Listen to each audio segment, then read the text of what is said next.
Um, how were like the tests like Jason? Because I know when I got diagnosed with autism when I was 9, so I don't really remember that. So it'd be good if you could like explain like what the test like for getting doctors. Well, it all started because I'd done a couple of tests online, and it came out quite strongly that that was the case. You know, it was positive. So I thought, had a chat with my wife about it, and I made an appointment to go and see the doctor. And I was made an appointment, went in to see the doctor, and I felt so awkward. And I tried to explain it, and strangely enough, the doctor was Ukrainian. Oh. She was Ukrainian, yeah. And I said, I'll just go out and say it. I said, I think I've got Asperger's. To which she said, yes, I can tell. She said, you're displaying all the classic traits of it, because I wasn't making eye contact, I was distracted, the whole works. And she said, you can get a diagnosis. She said, I've heard of adults getting diagnosed, etc., etc. So I was a couple of months later, I got a letter through asking me for some to go attend some basic interview assessments with somebody from the mental health services. I think they may have been a trained psychologist, but I can't seem to remember.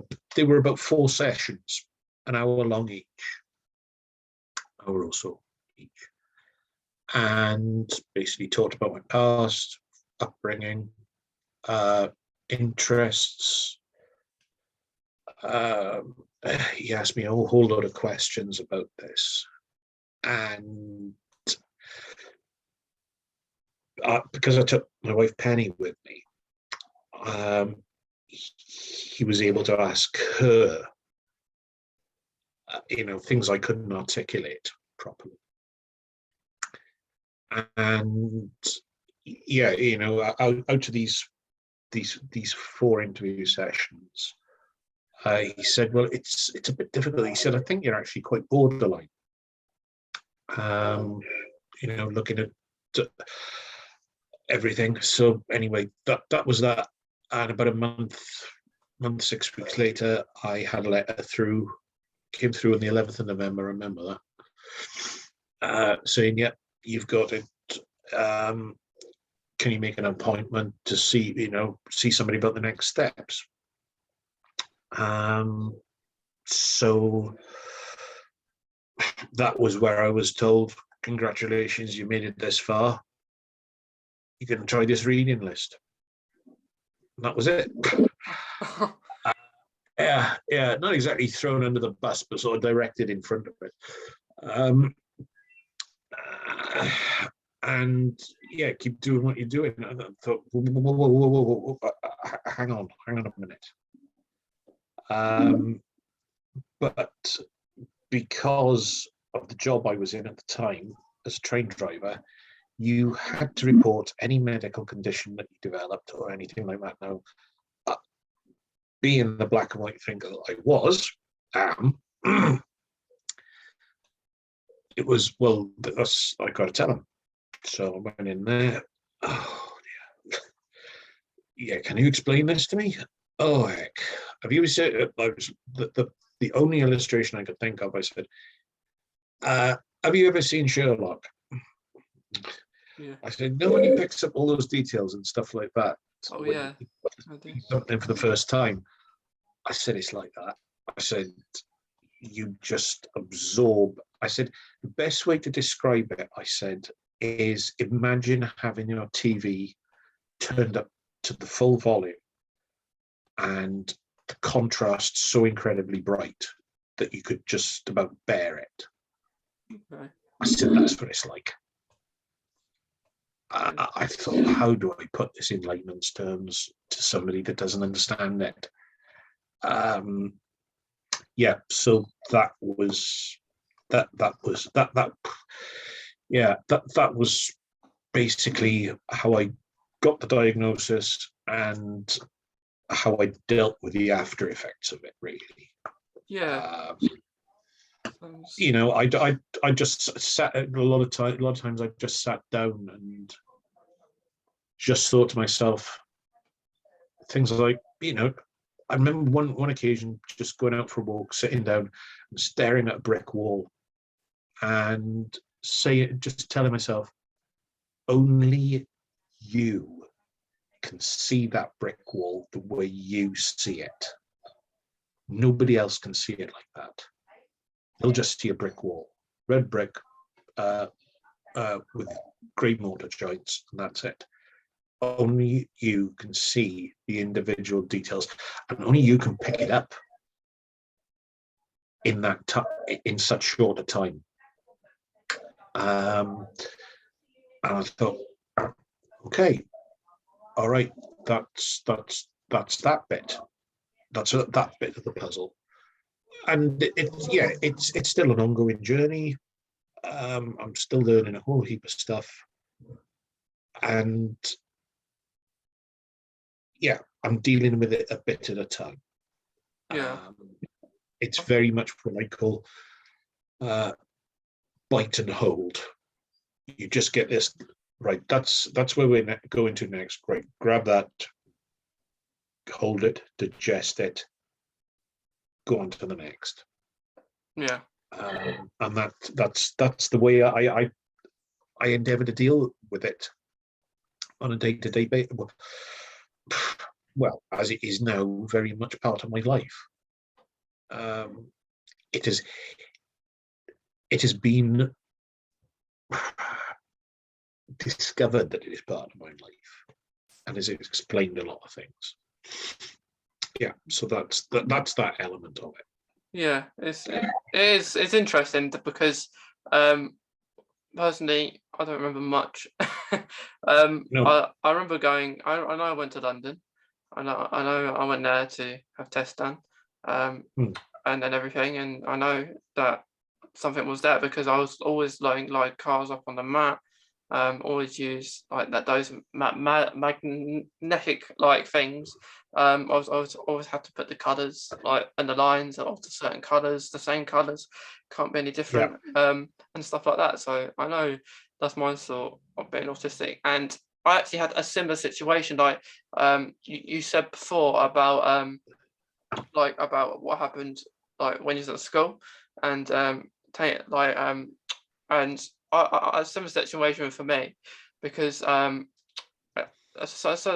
person in my class was on the playground, and what happened was that she was doing this like knuckle thing, like, and then I may not know what was doing. She said, "Give me like a high five or something," and then she just like does that, like hits it like not very nice, and then but kept doing it, and it like because it wasn't the first time she wasn't nice to me, this person, and I I reacted, I did, and then I did like it was a light hit because it was enough, mm, because mm, it was constant all the time, yeah, um, yeah.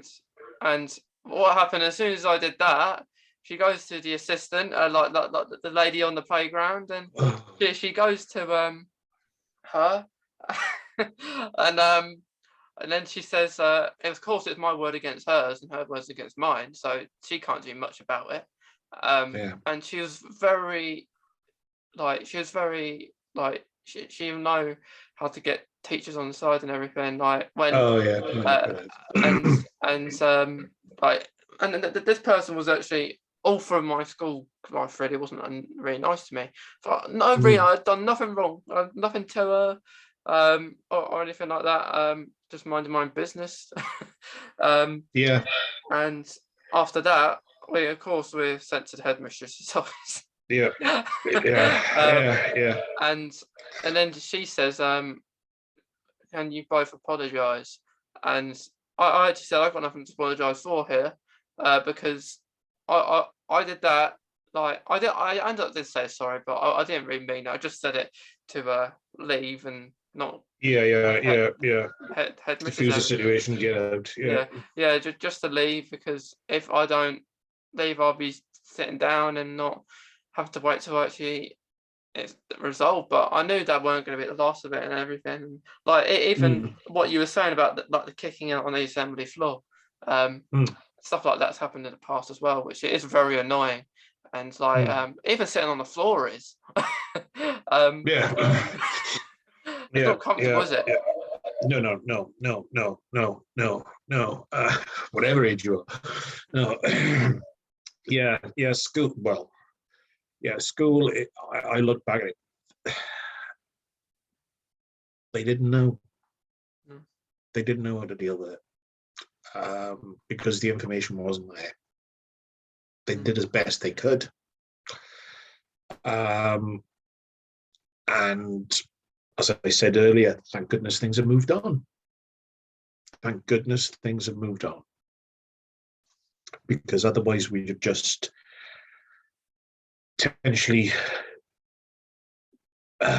damning another generation of autistics to think that they are worthless, they're useless, they're a nuisance, and they have nothing to contribute, which is rubbish, which is utter rubbish. It is, yeah. Yeah. It's like it is a shame that like that happened to you and stuff, because like it is very hard. Like even now, like I don't know what school life is like at the moment. With people, like I know I had tough experiences in school. Primary going on to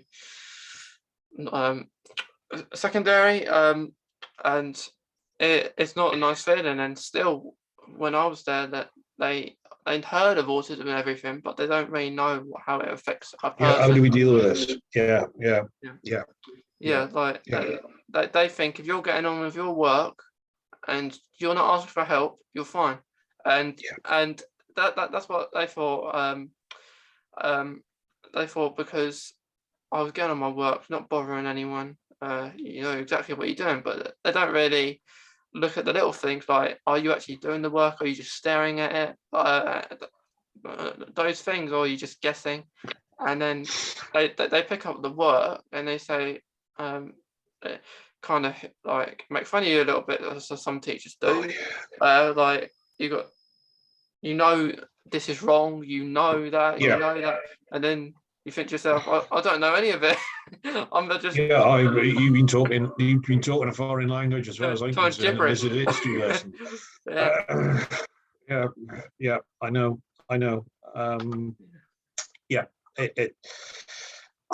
We've actually got quite a few guys with autism in work, and one of them,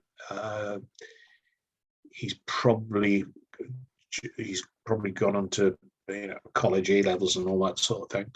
At the moment, it'd be interesting if I find out what his experience of it was. But I don't think he's 18 yet. So, I just hope that it has actually improved. That's all we can do, and just do our best to make things improve. Yeah, like it is like it's hard, isn't it? Because like changing, like because you like routine and stuff, like doing that routine is hard when you move work or move schools. It's hard, even though if it's for the better thing. Like even when I was at mainstream and I moved, I was only there a year, and then I moved to like a special school, and it was hard because no one knew me. Like but I knew the environment was better, and everything. But like I'm not gonna make probably. It's hard to make friends anyway, I think. Like I don't think no one has lots of friends. Like you have that small group, don't you, or just one or two?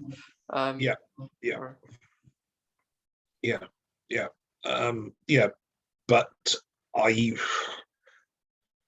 I went on to College of Further Education and went to university despite it all, in spite of having to do the whole heap of crap in school. Yeah,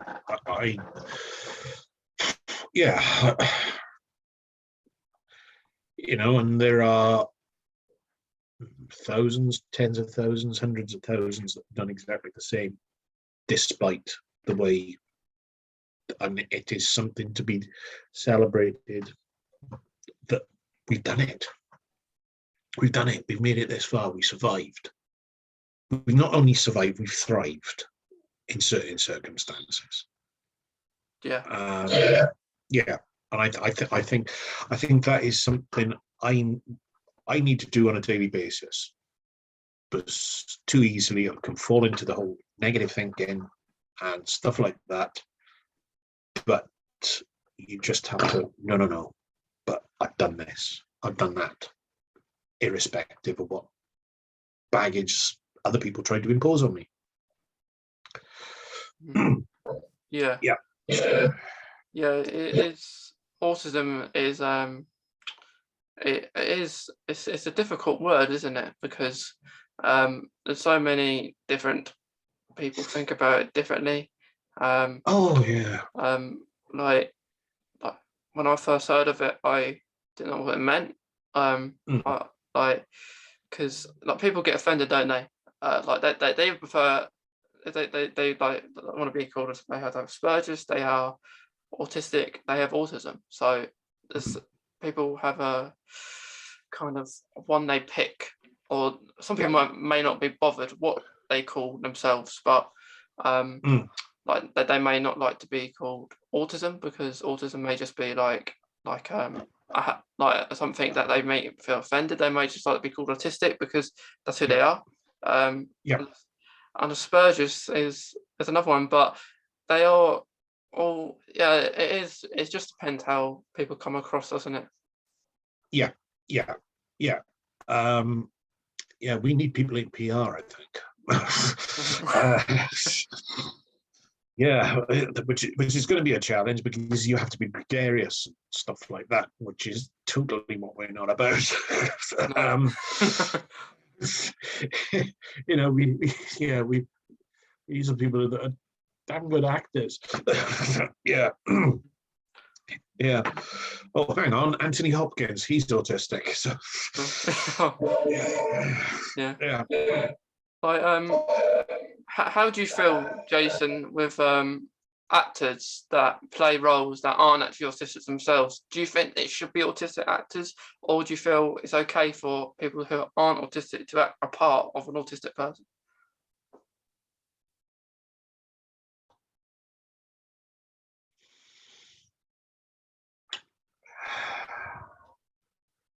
That's a difficult one. It is, isn't it? I'm always thinking about it. That is a difficult one, because there's been a whole hoo-ha about people who aren't one race or another, playing another race, and you're an actor. You're playing a part. You are putting yourself into that person's role. And Dustin Hoffman, I know his baby steps. In Rain Man, that was baby steps, just opening the door a little bit to get the world to discuss this. I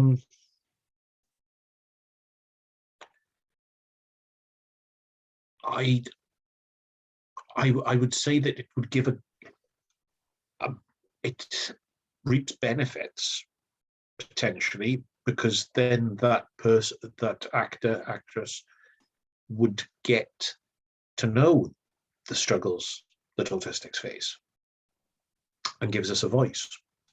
Yeah. which is a good thing. That we are not all the misrepresented caricature that is sometimes portrayed. Yeah, Daryl Hannah, she's autistic apparently. I'm not actually bothered by it. I'm not actually bothered by it. If they can represent you, excellent, and empathize with you and bring it to wider attention, that's fine by me. Yeah. I think that's a great thing. That is a great thing. If for instance, Anthony Hopkins, being diagnosed age 70 or whatever, gives it a higher profile. Excellent. Yeah, personally, I'm not bothered as long as they portray it sincerely. Yeah. Okay. And it is diverse, as we all know. It is diverse. It is so diverse. Don't go over the top.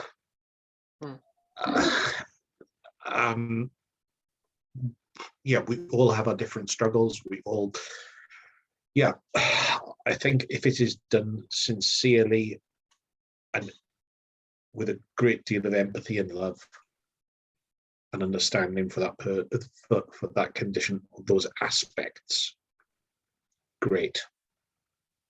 Yeah. Great. Because there's a show called The Good Doctor, and that is American based. It's an American show, but the actual person who plays the main character in the show is autistic, and plays the character really well, and like you, I think if they're playing the role good, it's like I know everyone has entitled to their opinions. Like people will get offended by it if they think they're playing it incorrect, which is understandable. But like I agree, like it's okay if they are playing the part. It's just not. They got to be very careful how they portray that character. Yeah. If it is actually a living person, they have to do it properly. But if it's something that somebody's observed and written, a neurotypical is written down because they've observed it, because their brother, sister, whomever, well, in that case, they produce, a neurotypical actor wanting to portray those aspects of it, has got to get to know that. Got to know the person, person or people they're representing, because it is such a broad thing. I think that is basically it. It has got to be done with sensitivity and sincerity. Yeah, I agree. I completely agree. Like with autism, it introduces lots of hobbies, doesn't it? Like which you don't really know at first, do you?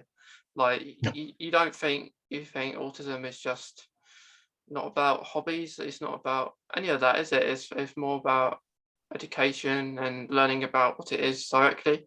But and then you learn the hobbies is very much involved in autism as a whole. Yeah. You have those focused interests. And let's face it, there are some people out there that religiously follow a football team. And are pretty obsessive about it. Why is that socially acceptable and not, going to a Doctor Who convention? Please, somebody explain that to me. Yes. A friend of mine is a big Star Trek fan. We were at university together, and he actually made that point. He said, thousands will go and watch Arsenal. he said, but why do I get slagged off for watching Star Trek? It's the same principle. This is exactly the same principle, yet go to the football, and I can't stand football. It's socially acceptable. I couldn't think of anything more boring.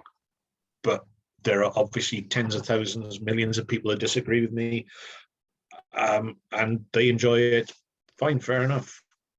Not it's not for me.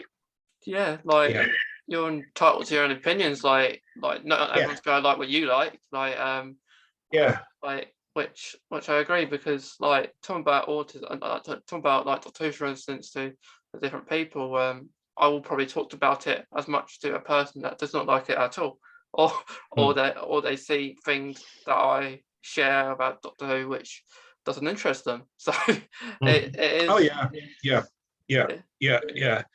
I, my wife, bless her, 20, 22, 23 years, she's put up with me and my interests.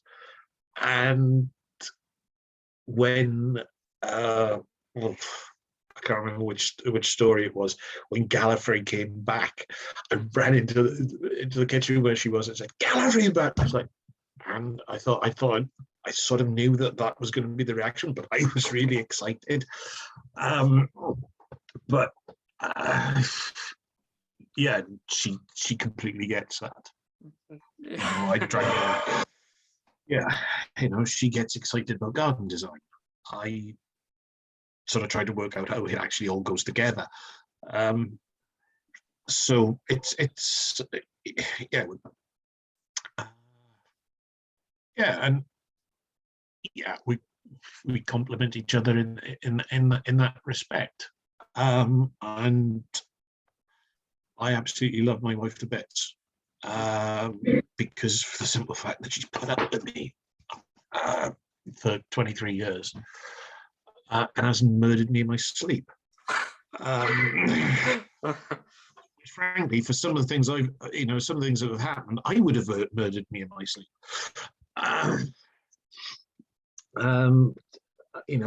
When Doctor Who came back, I was really excited. It was like some long lost relative coming back. And yes, it was emotional, because that was part of my childhood. Yeah. Suddenly fall back in a different format. Oh, and for people with autism, it's different. What do you mean one story? One story, 3/4 of an hour. What are you talking about? This is what, 25 minutes for the next 4 weeks we should have. Yeah. Imagine the outcry. I'm thinking, hang on, I have to get used to this. All right, fine, fair enough. That's the way you want to do it. At least it's back. Yeah. So, yeah. I think she may have sat down and watched at least one episode of the new series with me, which was The Rings of AKhaten. Good episode that was. It's the bit, right? And for me, the bit when you recite it, Matt Smith goes through all his life experiences. Oh yeah, that was very emotional. Yeah, well, the good thing was I had to record it because I was working. I was driving trains. I was working, and they had it on in the mess room. And I saw about 5-10 minutes of it before I had to go out and take a train somewhere. And when I sat down and watched it, I thought, I'm so glad I didn't see that in the mess room. I would have been a mess. At the end of that, I thought that, they would have looked at me a bit more strangely than usual. But I said to Penny, I said, when he goes through his memories, I said, that's one of the things I can do, is remember so much. And you think, blimey, some days I think that I have remembered more than one lifetime's worth already. Because somebody said to me, "Oh, it must be wonderful being able to remember all these things." I said, yeah, it's great up to a point. Then you can also remember all your worst moments in glorious Technicolor. But yeah, the rings back at 10. I said, okay, I just want you to sit down and watch this, and it sort of explains the way I feel sometimes with the memory. Yeah. Yeah. So It's actually I think 9 years old now, that episode, I think. So it seems it doesn't seem that long ago really, but No. it is one of his, I would say, one of Matt Smith's best episodes. I would say, in best speeches. Even beating some Doctor's best speeches, and Matt Smith did have some good speeches along with his. Oh yeah. Yeah.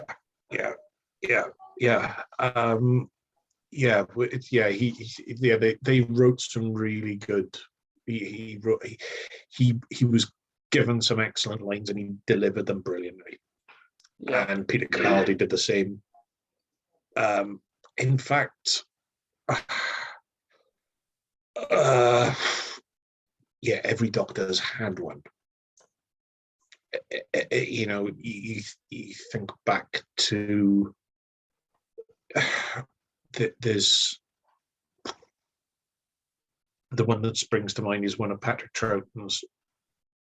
There are some corners of the universe that have bred the most terrible things that act against everything that we believe in. They must be fought. From the moon base. That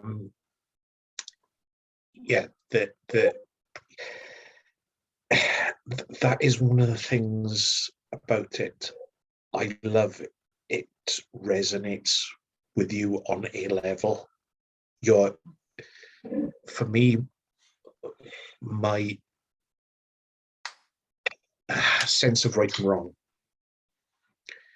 So I was always brought up, right is right and wrong is no man's right. And sometimes that's got me into more trouble than it's worth. Principles is expensive. It can cost you an awful lot. And yeah, that's,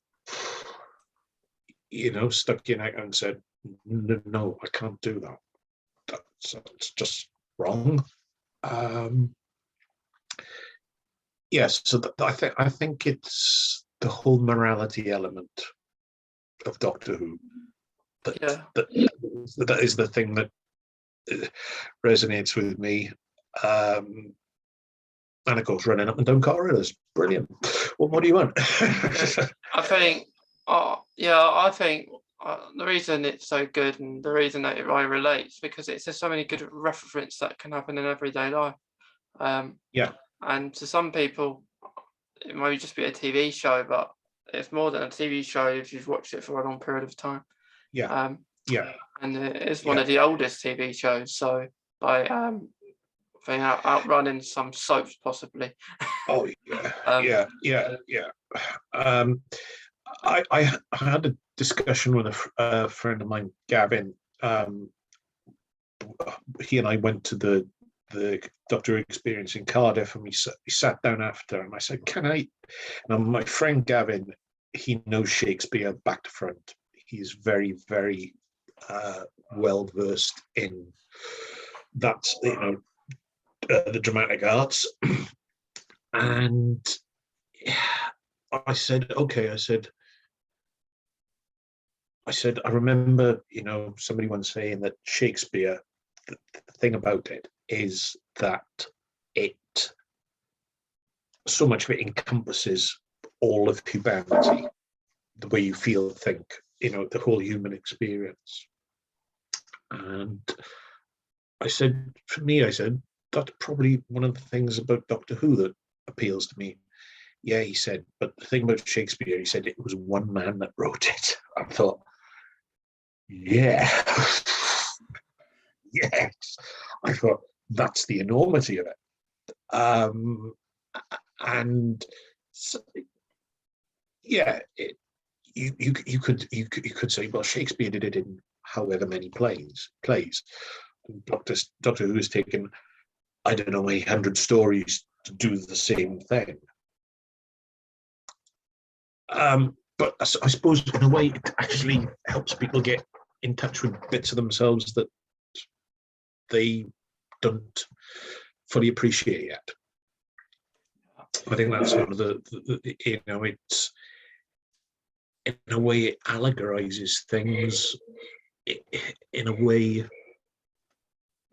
for people to digest.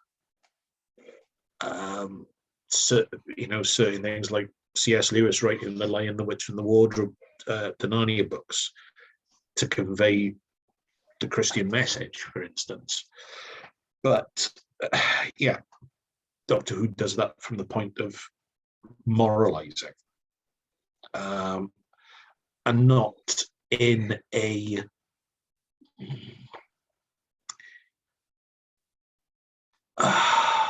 not in a really in your face way. Although, and this could be controversial, so I apologize for anybody that's going to see this and think, "How dare you?" But for me, it's more pronounced now than it was. You look back at something like, I can't remember the name of the story. It's a John Pertwee story. I think I want to call it. No, was it The Colony in Space or something like that? And it's about global capitalism, really. The Green Death is about environmental pollution. It's not. It's in a digestible format. Whereas now I think we got a bit lazy and we have to have it. This is the message. That's just me and my particular view of things. I could be wrong. We're all gonna have a different opinion on that. Yeah. And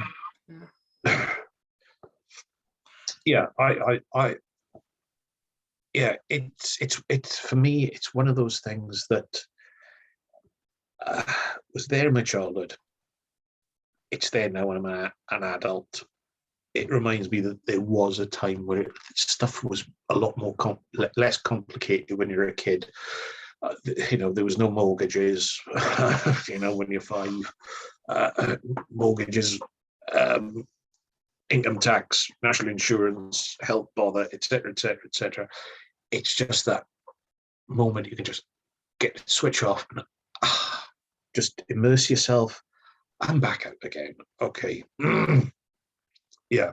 I think for me, that's the purpose it serves, and that is probably why I enjoy it. I enjoy it so much. I enjoy it. It's as simple as that. Yeah, it's like one of those things that you could talk about all the time. Yeah. For fans, it's so multifaceted. Yeah. I could talk about at length about the locations that were, in South Wales. I could bore a glass eye to sleep. And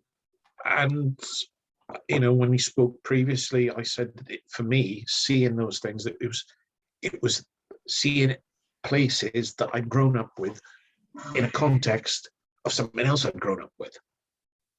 So it sort of merged the two. That was that. It didn't make it so remote for me. The original series was very much, of course, it was all made in London and stuff like that. So for me, it was a 3-hour train journey. It certainly made it more accessible for somebody like me. Even though when the series restarted, I moved out from South Wales anyway. Now I'm 3 hours the other way. It must go like when you go see it, and I do want to do this, so I want to go see some of the locations. I can imagine how it feels. Like, picture yourself actually in that episode, like remembering what location or the episodes Like Yeah. that's why I think so well into autism, because with you can remember these certain things, and like with like Doctor Who, you're like, oh look, like I remember that. I went there yesterday, or something like that. Yeah. As I said, the Let's Kill Hitler episode that was filmed, a lot of the outside shots were filmed at the Guildhall in Swansea, which is this beautiful 1920s, 1930s Portland stone building, and yet the front they showed the front entrance to it, and it had disabled ramps on it.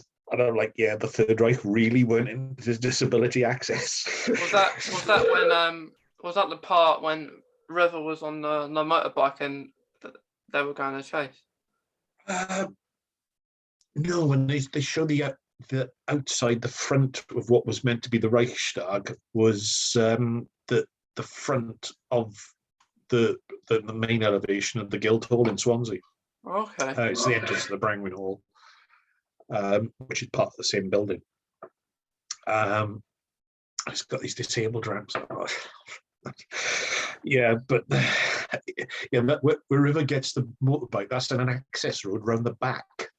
Okay. Near the that's around the back. Because I when I was working in Swansea at an architect's office, I had trips down there on innumerable occasions to make planning or building reg submissions. So it was again one of those buildings I grew up with. It was always there.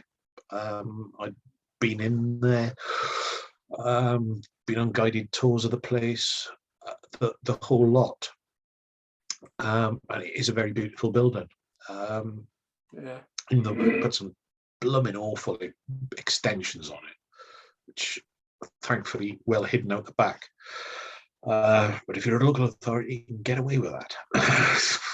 Yeah, because like with the locations, it kind of with Doctor Who, it's almost like it's all in one kind of place, isn't it? But realistically, it's not. They're always in like different parts. You think it's all in the same place. Yeah. Which is good though. It's quite clever how they do that. Oh yeah. It is, and for me, it's a case of no, switch off and enjoy, because they've just walked from that building to that building, and they're about a mile apart. They moved from that room to that room, and those two buildings are completely different parts of the city. So that, but yeah, it's a case of Jason, shut your brain off now. You don't go nitpicking everything. And that can be difficult. So I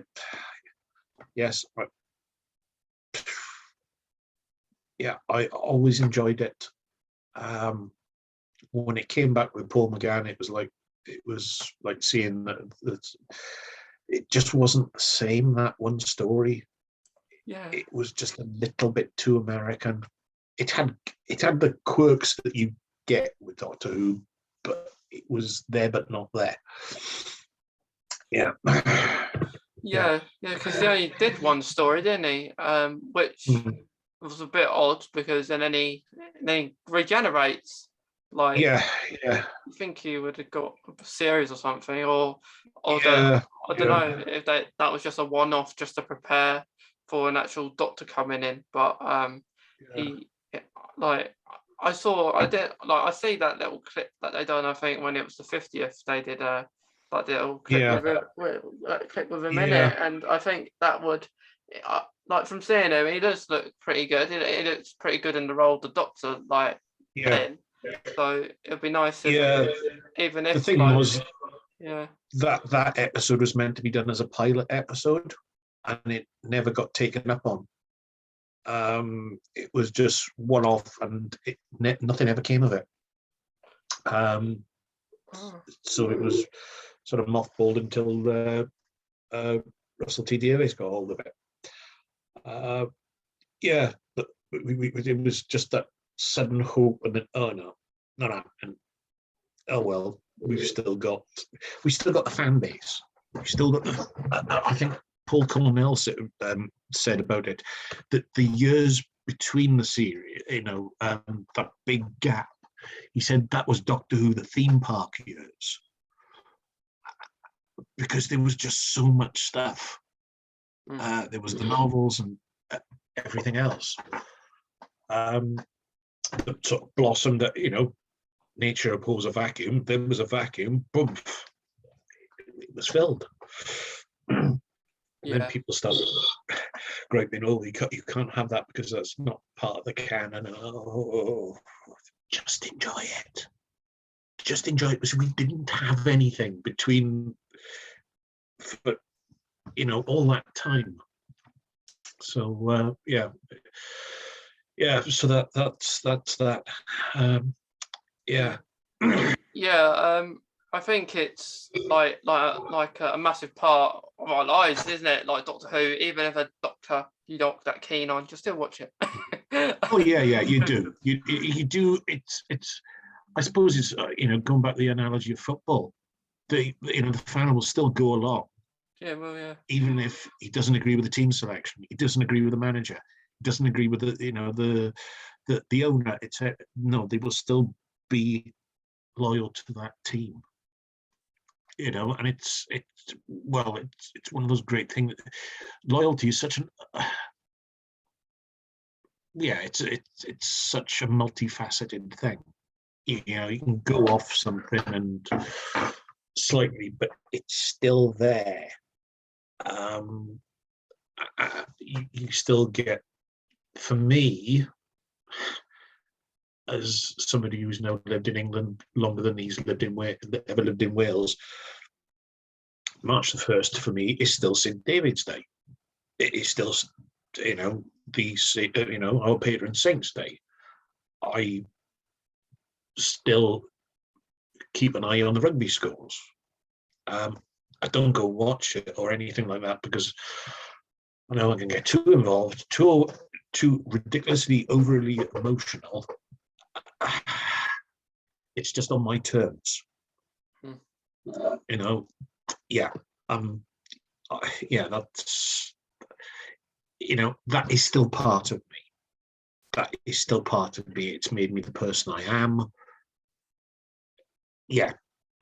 And Doctor Who is that little part of me. Yeah. It doesn't define who I am, more than the sum of the parts. I think that's the bottom line, and we all are. I think the thing about today and like everything is like Doctor Who is accepting of everything, because like now they're like introducing like these last few the last few like incarnations are doing allowing like gay characters to come into like portraying roles, which like I know not everyone agrees with Love and Doctor Who, but in a way it's good to see that Doctor Who is allowing people to do that, because like firstly the first step was having a female doctor, because that wasn't done before, and then allowing like different sexualities to express it in Doctor Who, which like everyone's can have different opinions. It's like an adventure. It's an adventure program. They like seeing love with the Doctor and the companion because it's very rare. So in a way, it's very accepting with quite a lot of things, Doctor Who. And as fans, the English language is quite weak on the word love. The Greeks, I think, have about 5 words for it. And, I love my wife. That is a different type of love to saying I love ice cream. Yes. I love watching Doctor Who. I'm not going to lay my life on the line for a TV program. Sorry, it isn't going to happen. I'm not prepared to be stoned to death for we say, well, either stop watching Doctor Who, you can be stoned to death. Okay, I'll stop watching it then. Simple.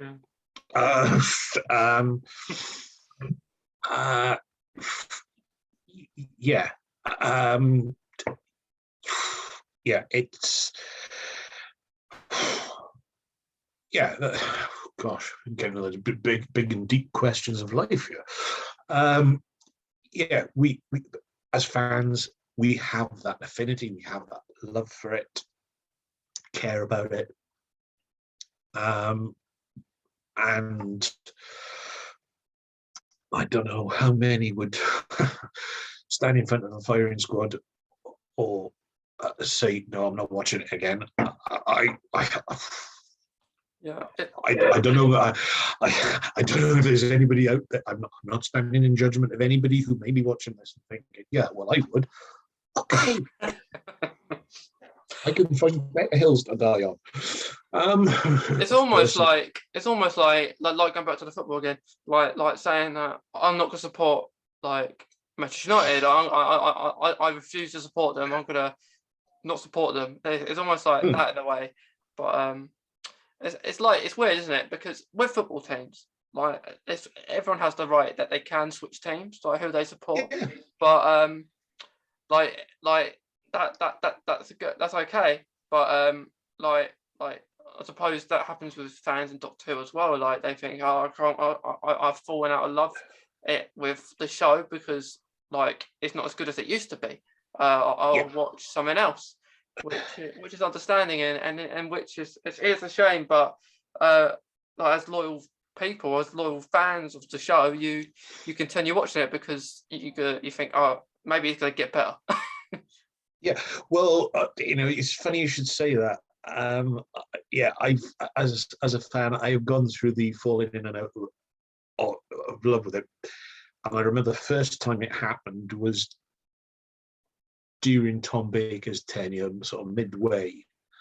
I started watching. Oh dear, we're going to get hate mail for this one. I started watching Buck Rogers, which was on ITV. For the basic fact that the female character on it was really fit. I was a young boy and woman. And I went to an all boys school, so that that was that. But then sort of drifted back into it.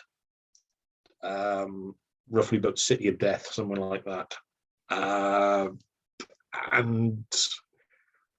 of course, life intervenes, and you miss episodes. You don't see that, we didn't have video recorders or anything. Well, certainly not in our house.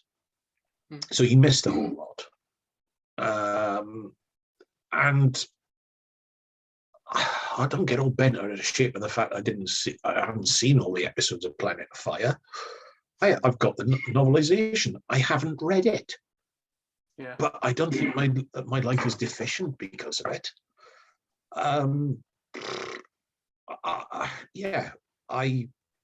It's there. I've got the complete set. I'm happy. I can dip in and out of it as and when I want. But we it all ebbs and flows. And some of the David Tennant stuff I didn't watch because I thought it didn't do much for me at the time. A lot of Jodie Whittaker stuff I haven't watched. I didn't watch there and then. I've watched it since. And I thought, well, good in places. The previous, the Flux one I thought was excellent. But quite a lot of them just, okay, we've got a female doctor, but like I said about Matt Smith, he was given some excellent lines. He delivered them brilliantly. Jodie Whittaker hasn't had that, in my opinion. Yeah, which is completely contrary to everybody else's. Yeah. And okay, I respect your opinion, and you have perfectly valid reasons for that. But for me, it just didn't do it. Yeah, I know what you mean, because like with Jodie Whittaker, what's really key to me is the soundtrack, because the soundtrack helps a lot with Doctor Who, and of course, Yeah. for since the revival, we've known Murray Gold, and like, and the thing with I said on a recent episode as well. What I said was, with the 13th Doctor, every Doctor has a theme soundtrack, don't they? Everyone. But with the 13th Doctor, it's not appealing, and the only music I really hear when I've watched an episode. You don't get like multiple ones like when Matt Smith was the Doctor. You get multiple themes in different episodes, and some will come back, which is great. And like you say, she hasn't really had an outstanding moment as the Doctor yet. No. I hope so. I hope with maybe the last episode, because it's it's like a celebration of the BBC, isn't it? Her last episode. So I really hope that she has a really good send off, because I like her as an actor. I think she's great. I think like it's just the scripts, just the writing, just the stories, which aren't good. And some are, like you say, the Flux series was lovely. Like I did enjoy that. First series, no really storyline in it. Second series, a little bit of a storyline, but it's always a Gallifrey coming back and going. It's a kind of a repeating cycle. Just leave it. You know, we managed to go two entire from 1963 to 1969. And we didn't know anything about it. Yeah. All right. But some people would say, well, the ratings were dropping towards the end of 1969, 1969. But less is more. I think that's the key. Not chucking it all at you. Everything in the kitchen sink. No. That's too much. Just a little bit. Like sometimes when you look in a mirror, and I'm taking this from Family of Blood, you catch somebody else's reflection suddenly behind, and you look behind you and there's nothing there. Yeah. But you're intrigued. You know, it could be a crow flying past the window or something like that. You've just caught a glimpse of, but it's caught your attention sufficiently. And you can just do it a little bit by a little bit. You know, Gallifrey wasn't mentioned until a Time Warrior. Or it was either Gallifrey wasn't mentioned or the Time Lords went. No, Gallifrey wasn't mentioned. The Time Lords were mentioned in the War Games. It wasn't mentioned until 1973, 74. We lived quite happily not knowing. And of course, the Deadly Assassin, it was pronounced wrong. It was Gallifrey. You know, was the little and not very often, I think, is a good thing. Yeah. But oh my, enough to get interest, not just, you know, like with Sylvester McCoy's season 8, tried to put too much mystery. They flogged it to death a bit. Who is the Doctor? No. You don't need to do that. That's for me personally. Some people might, there's no point falling out over it. Definitely. There are worse things that you know. There are far more important things, you know. And if we can, you know, going back to Doctor Who, if we as a people can, as human beings, can see what injustice is and do something about it, well, that program's done some good. Definitely, I agree.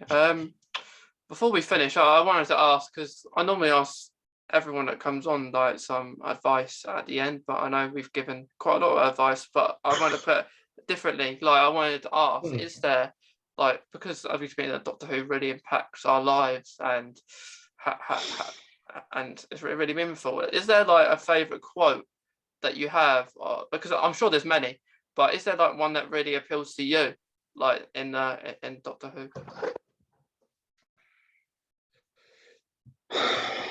when I say run, run. Yeah. I've already said it, which is Patrick Troughton's line from the moon base. And anybody who has a sense of right and wrong, and as I said, I have got myself into trouble for doing the right thing. Doing the right thing Same, yeah. is never, ever pretty. Never pretty. It costs. Right always costs. And I think that, as I've said, that is one of the things that resonates with me, is if I see some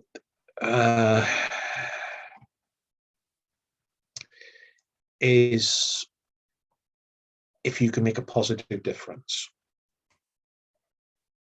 all well and good, but have the wisdom to know when you can make a positive difference, not as I have sometimes gone in all guns blazing and made a complete pig's ear of it. And I look back over the 50 odd years and I think, oh, I would have done that better. Oh, I shouldn't have done that. Well, you were a different person then.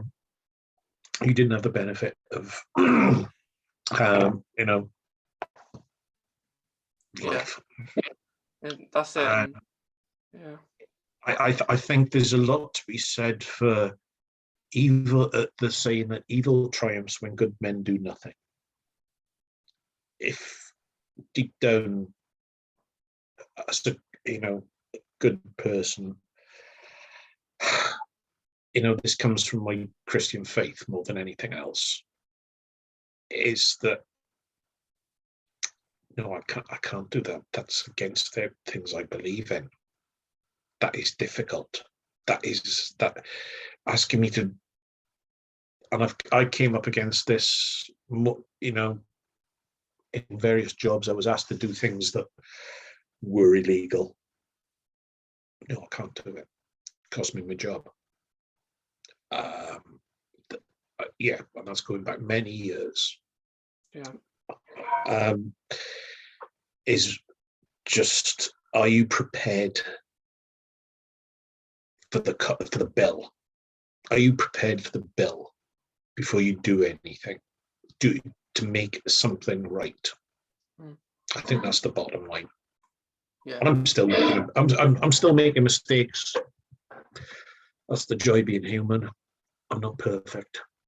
I still make mistakes. I still say only open my mouth to change feet sometimes. And yeah, I've got to learn to take a step back and, oh, hold on. No, don't make that foul up again. Somebody the architect that trained me, he always told me the man that never made a mistake never made anything. Yeah. And okay, don't make the same mistake again. We've learned, we do it different. That's the bottom line. Yeah. So it's a multifaceted piece of advice. I'm trying to condense 50 years of doing the wrong thing into one sentence, and I'm doing a bad job. You notice my piece of advice was be concise. Yeah, I think that it's right what you're saying, because not like you say, not everyone, like I don't think anyone is perfect. Like difference is very important, and like we're making that, then it's always like not everything has to be positive, but it's nice to know when that happens. Yeah. I think it's been a really good chatting to you, Jason. Yeah, thoroughly enjoyed it. Excellent. Yeah, lovely, because marvelous. I loved it, like talking about autism and Doctor Who as well. So thank you, and I hope you enjoyed it. Okay, thanks very much. Thank you.